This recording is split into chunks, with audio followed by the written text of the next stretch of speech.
Have revealed how they identified the suspect behind the infamous yogurt shop murders. In 1991, 4 girls were killed at the shop in North Austin. Last Friday, authorities say the case was solved with DNA technology. Accused serial killer Robert Brashers was identified as the suspect. He died by suicide in 1999. The only physical evidence located at that scene has been matched to him. And his DNA has since been, and before this connection, he has been connected to murders and rapes across the country. Brashers is suspected in other murders and violent crime across parts of the nation. I'm here now with senior crime and justice reporter Rebecca Lopez.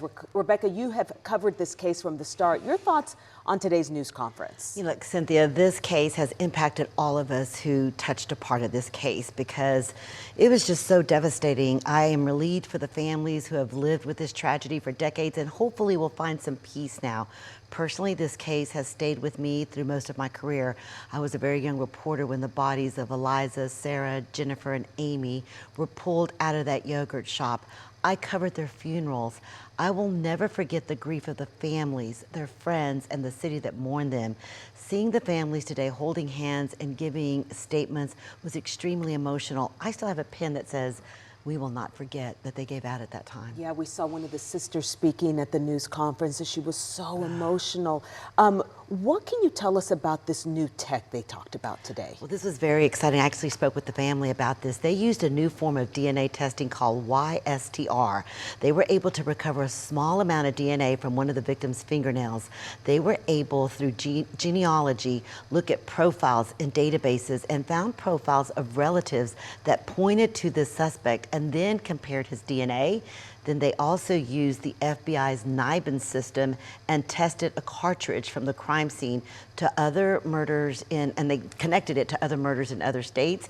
They found that link, Cynthia, and so this new science and this new technology solved this case. And does this at least create some hope for the loved ones of other cold case murder victims? Think about this, Cynthia. The Amber Hagerman case. She's the little girl that the Amber Alert is named after.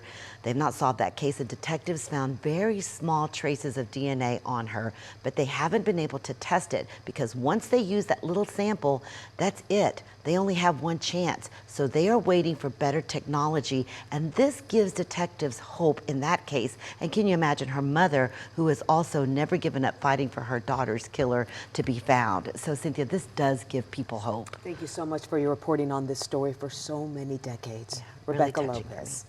Well, if you would like to see more from the press conference and more analysis from Rebecca, who's covered that from the start, you can watch our special on demand on WFAA Plus.